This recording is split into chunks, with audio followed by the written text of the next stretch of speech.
কাকা হ্যাঁ এই কদবেলটা কি মাখায় দেওয়া যাবে? হ্যাঁ যাবে। কত রাখবেন? 50 টাকা। 50 টাকা রাখবেন? হ্যাঁ। কম রাখবেন না? না, এতে বিভিন্ন রকমের মশলা দিয়ে তৈরি করা হবে, ভালো লাগবে খাইতে। স্বাদ হবে তো? হ্যাঁ, স্বাদ হবে। আচ্ছা ঠিক আছে, এই যে কদবেলটা আপনি মাখাই দেন তাইলে। কদবেলটা মাখাই দেবো, ভালো দেখে টাচ খেয়ে যাবে।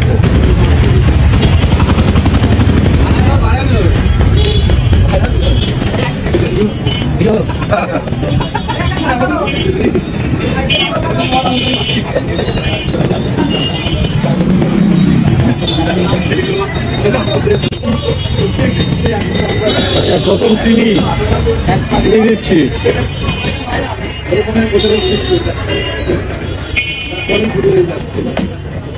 এরপরে কাসন,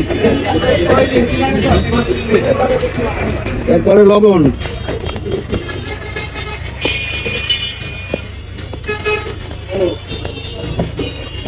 মরিচ, সরিষার তেল।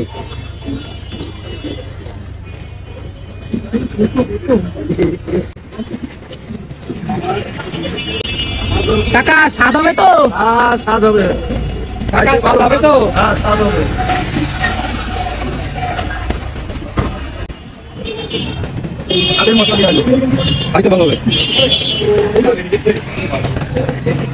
আমার এই বেল যদি স্বাদ না হয় তাহলে ফ্রি দিয়ে দেবো।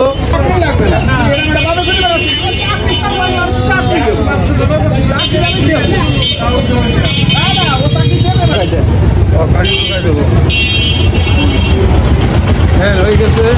হয়ে গেছে হ্যাঁ কাকা, এটা স্বাদ হবে তো? হ্যাঁ, স্বাদ হবে। তো দর্শক, তৈরি হয়ে গেল বিভিন্ন রকমের সিক্রেট মশলা দিয়ে সেই কদবেল মাখা। এই কদবেল মাখা যদি আপনারা খেতে চান তাইলে আপনাদেরকে আসতে হবে কেশবপুর বাজারে।